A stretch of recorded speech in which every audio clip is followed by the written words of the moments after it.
There's Daddy over there. There's Daddy. There's Daddy. There's Daddy. Hi, Daddy.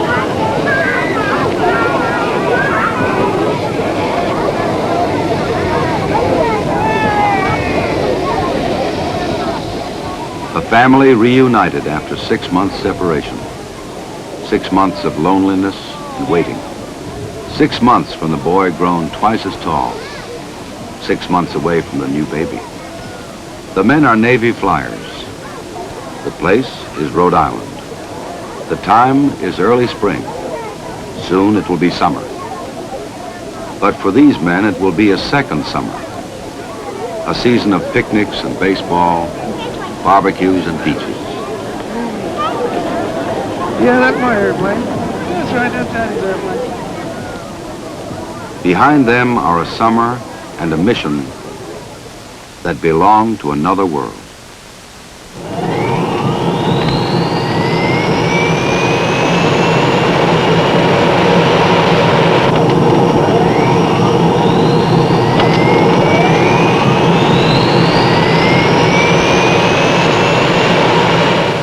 Antarctica, the other world, the other summer. For the flyers, the mission began here, at a place called McMurdo, 10,000 miles from home and 850 miles from the bottom of the world. Willie Tower, this is Navy 48320 for taxi. 480 Tower, we're trying to taxi skiway 36. Altimeter 2936. Roger, understand. Altimeter 2936. Okay, we need it before takeoff check. Right. Pressurization. Autopilot off. Flaps are set at 50. Light controls. Hydraulic pressures and quantities. Pressures check. Quantity check, sir. Ground idle. Released. Before takeoff checklist complete. Ready to go.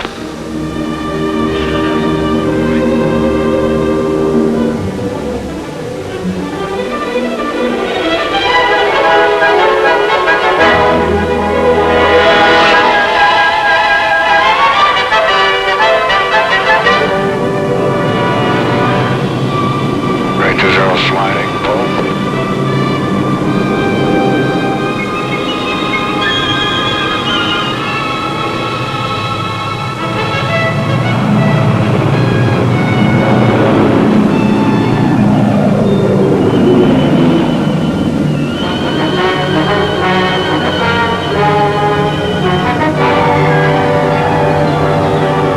Departed Williams Field 1958, climbing to flight level 280, estimating Bravo 12036. We have 13 souls on board. Copy. A flight to the South Pole. The plane is a Hercules that can carry its own weight. Its 4 propellers driven by powerful jet engines. This flight and all others help support the activities of the National Science Foundation. Its purpose is to deliver supplies to the research station at the South Pole. Necessities for a scientific outpost wholly dependent on the outside world. Food, fuel, scientific instruments, mail from home.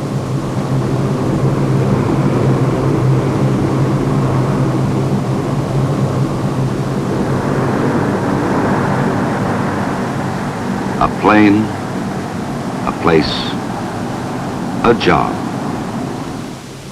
Flight is much the same everywhere on Earth, but here, aviation requires special skills. There are few reference points on the blank surface. The human eye cannot be trusted. The pilot relies on instruments to judge his height above the ice, the distance to a mountain. The navigator is led by the position of the sun and lines on a chart. The crew is proficient in Antarctic flight. The plane is well equipped for this special task. The pilots are veterans who have flown in war and now bring their years of experience to the peaceful challenge at the bottom of the world.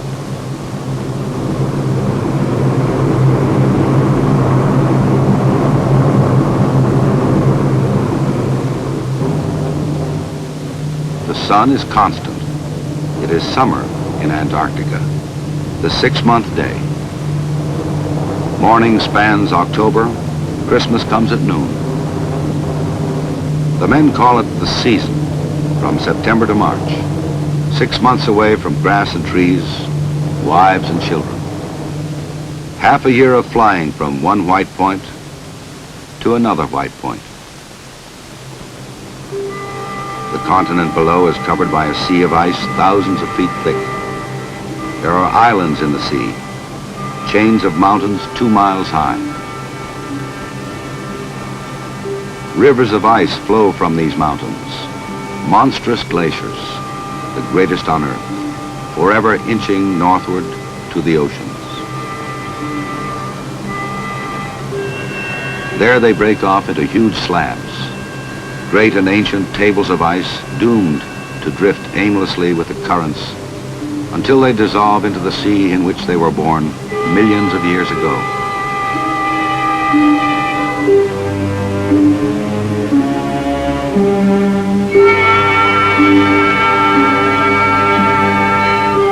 Here, 9/10 of the world's ice gleams in splendor, and temperatures plunge to more than 100 degrees below zero. The weather is the worst on Earth. Storms born in the interior roar full-grown at hurricane strength to the coast. Men, caught by these furies, have perished a short distance from safety, martyred by a continent.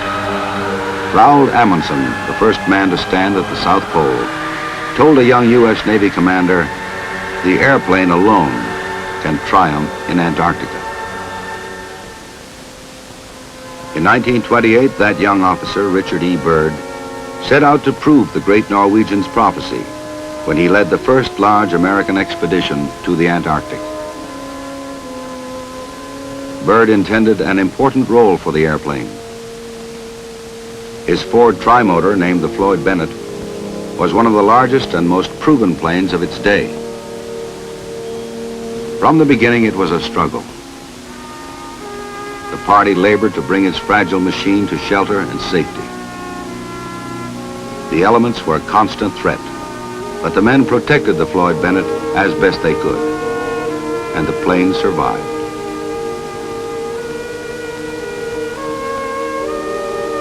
In November 1929, the Floyd Bennett was readied for flight.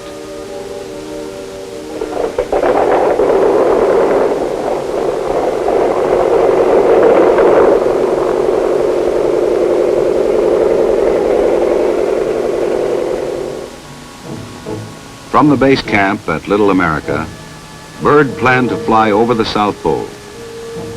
He intended to photo map his route with a specially adapted aerial camera. After months of arduous preparation and planning, he was ready for the most significant test of the airplane in Antarctica.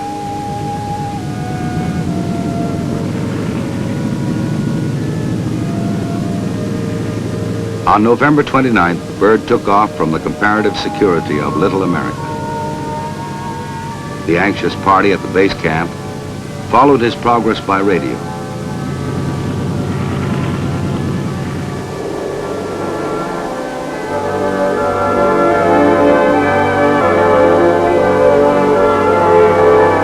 The plane performed correctly. Everything went well. In the cramped interior, spirits were high. Success was imminent. It was an historic moment. The Floyd Bennett at 90 degrees south. The South Pole. Byrd dropped the United States flag at the exact spot. It was an ambition achieved and a dream realized. The pole flight was a success. The future of aviation in the Antarctic was assured, and in the history of exploration, there was another entry. His exploit marked the beginning of great progress in Antarctica and signaled the end of the long and tortuous treks of the dog teams. It meant the end of a dramatic and heroic era. Man and his hardy animals pitted against the great white continent. Man had wings to lift him above the white mass. the airplane would set Antarctica in perspective. In the 1930s, Byrd returned to the White Continent with other aircraft, but it was apparent that the airplane was far from secure. During these years, several airplanes were battered and wrecked as Antarctica resisted intrusion. The pole flight was a breakthrough, but by no means a conquest.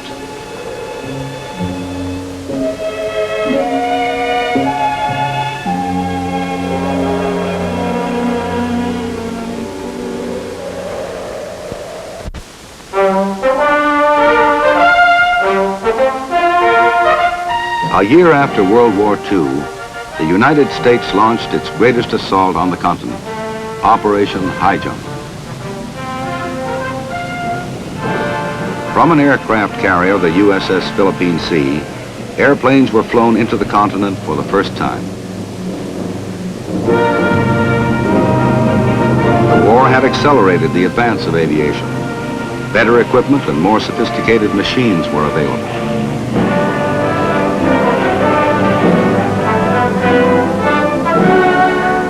The task force brought many types of aircraft, and some proved more suitable than others. It was soon apparent that ski-equipped, land-based aircraft were best for the mission on the ice.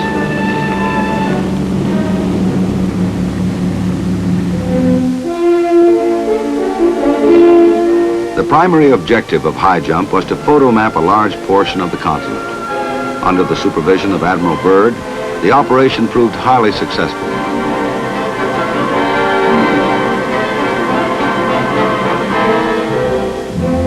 After an interim of 7 years, America returned to the Antarctic with Operation Deep Freeze, and a lexicon of new aircraft were employed.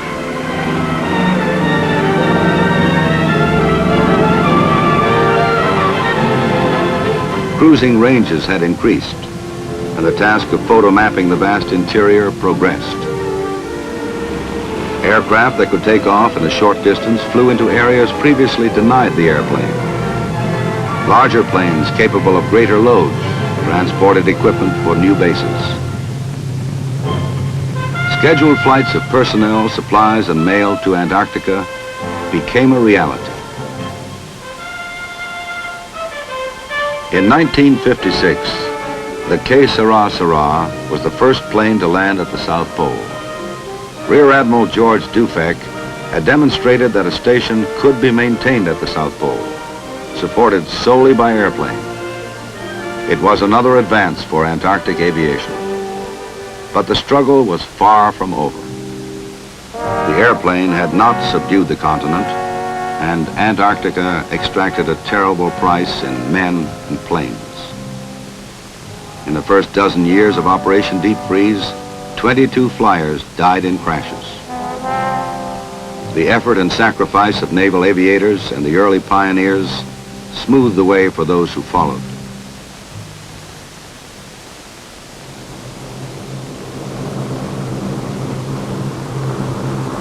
Today, the flight to the South Pole is almost routine. Rickety rack to the pole and back, the crew calls it. Anybody want coffee? Yeah, I'd like a cup, please. Now the plane crosses in minutes a glacier that took dog teams a month to traverse. The crew is secure from the cold, wrapped in a pressurized cocoon, while the plane cruises free of turbulence, miles above the surface. Below them now, the great polar plateau.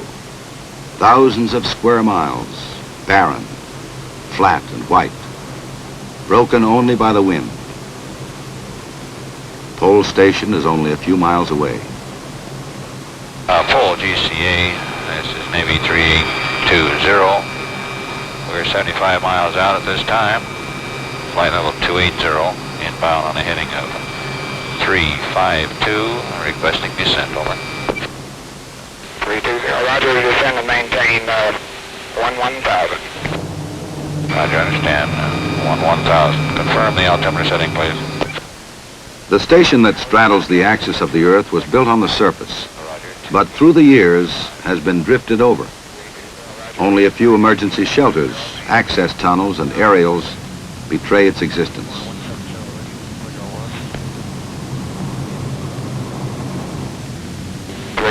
Field elevation 918. Roger, understand. Field elevation 9,180. 320, you'll be making approach to Skiway 2, which has 13,500 feet after touchdown. Then you're cleared for an approach at Toll Station. The weight of the ice is gradually crushing the station. Soon it must be rebuilt, perhaps to be drifted over and crushed again. 15, maintain 10,700. Roger, right to 015, 10,700. Hot mic is on. On. Visual check and no ski. No ski check, sir. 100 flaps to go. Roger.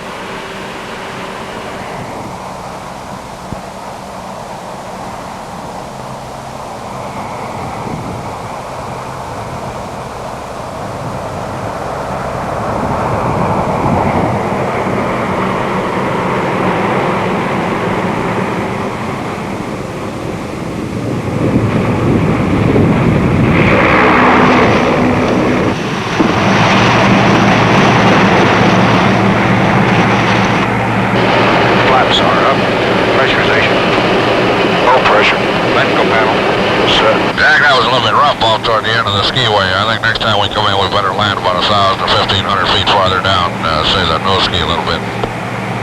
320 will remain here only a few minutes, just long enough to unload its cargo. Engines must be kept running. Lubricants might freeze in moments if not kept circulating.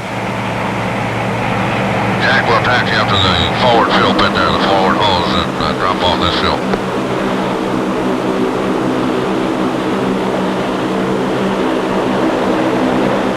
The purpose of this flight is realized. Support of science, the United States Antarctic Research Program of the National Science Foundation. Here is one of the greatest natural laboratories in the world, frozen in time, unchanged for 2 million years. Scientists work in this suspended environment, looking leisurely into the past, searching for clues that may help shape the future. The atmosphere here is the thinnest and clearest on Earth.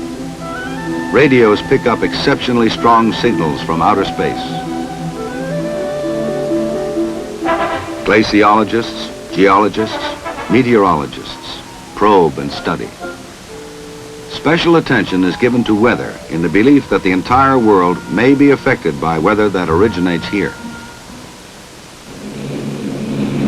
4 Hercules aircraft support the scientific program that ranges over a continent almost twice the size of the United States. The squadron logs more than 1,000 hours a month in the seasonal rush to supply the stations and transport the science parties to wherever they need to go, often into areas where no man has ever been.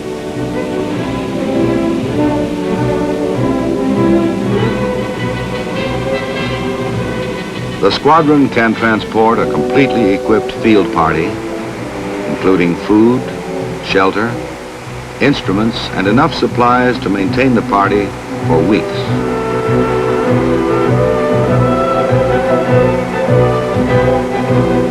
Like the early pioneers, they will be alone against the continent until their work here is complete. Then the airplane that brought life into this area will return to take it back to civilization.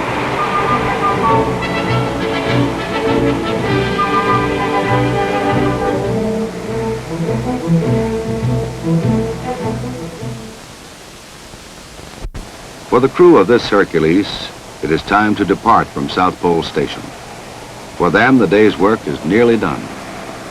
They are going back to McMurdo, back to another white point. Low passenger flight, do we have all the backload cargo secured? Are we ready for takeoff? Cargo all tied down and set aft for takeoff, sir. Roger. Flaps are up. Hydraulic pressures and quantities. Check. Quantity check, sir. Altimeter. Set left and right. No.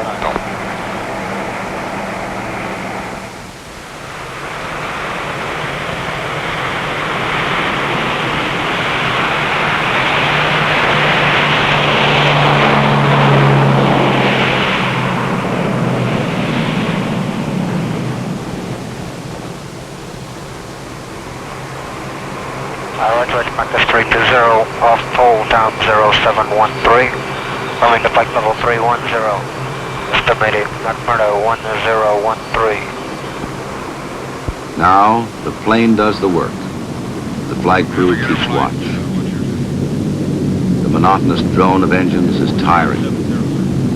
The brilliant scenery has become dull and repetitious to them. They describe such flights as hours and hours of boredom, interrupted by moments of stark terror. Well, I'll be glad to get back and get a hot meal under my belt and a cold beer and let the B crew take this thing for a while. Where are they scheduled They look to go? forward to a McMurdo, and a change from the routine of flying. When they arrive, they will rest, but the airplane will not. The B crew prepares to take over. This is the second shift, facing 18 hours or more of constant sun, thousands of miles crossing and recrossing uncharted stretches of the interior. So we just after probably around Christmas, you'll have the 10,000 hours on it. That'll be nice. Soon they will leave behind the meager comforts of McMurdo, the largest station in Antarctica. It is a frontier town on the edge of the last frontier. To the crews, it is simply the hill. Quarters are simple, recreation is limited.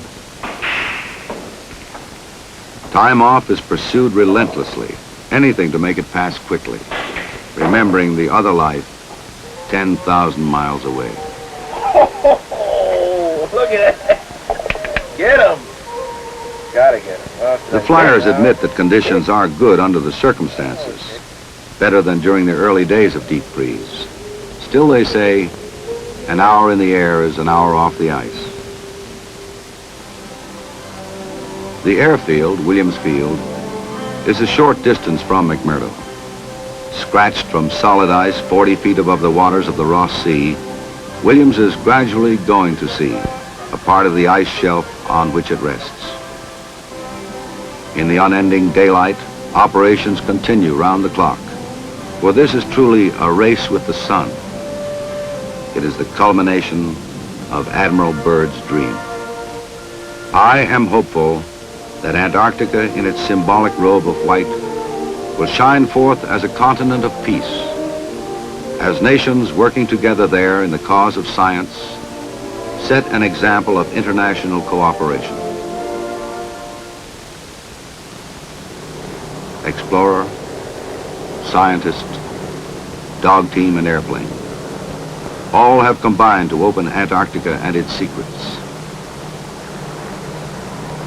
But while we may uncover Antarctica, the continent cannot be tamed. We got a weather report from McMurdo. Ceiling's now 300 feet. Visibility has dropped to 3/4 of a mile. The wind is still out of the northwest, picking up with gusts to 30, and blowing snow has commenced.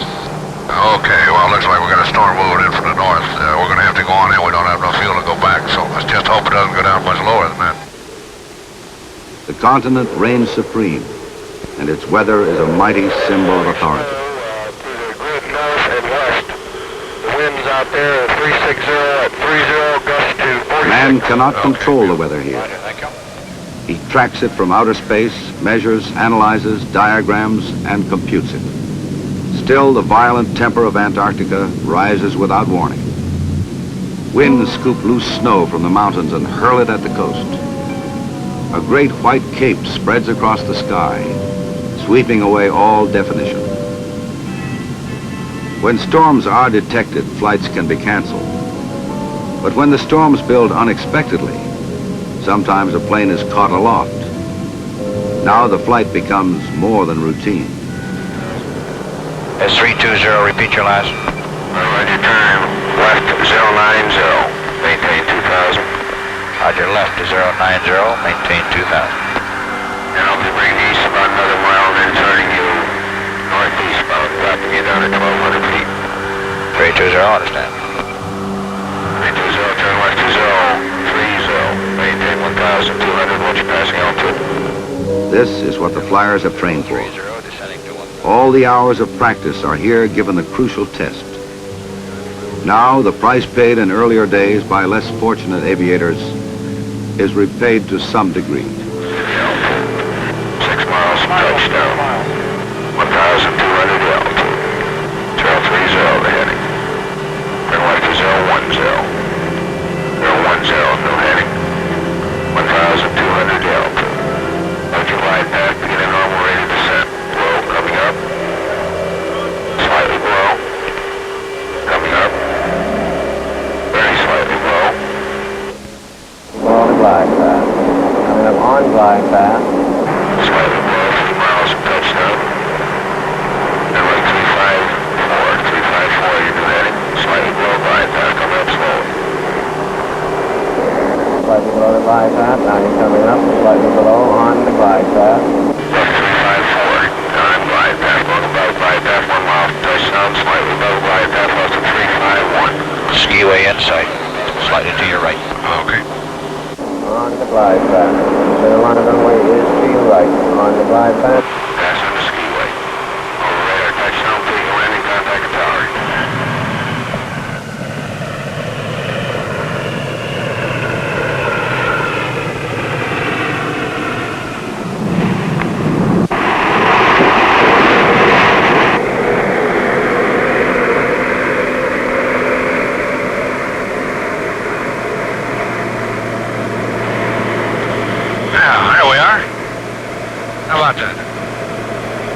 Willie Tower, 320 is on the deck after GCA for a right turn on.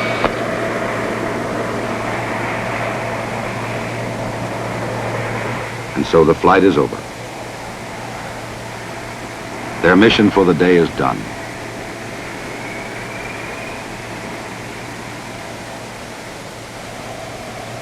For this crew, it is the end of a working day. Soon it will be the end of another season.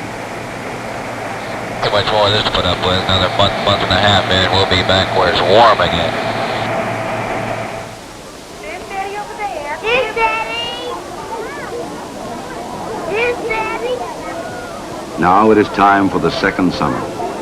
A summer of gentle showers instead of blizzards, of bathing suits instead of parkas.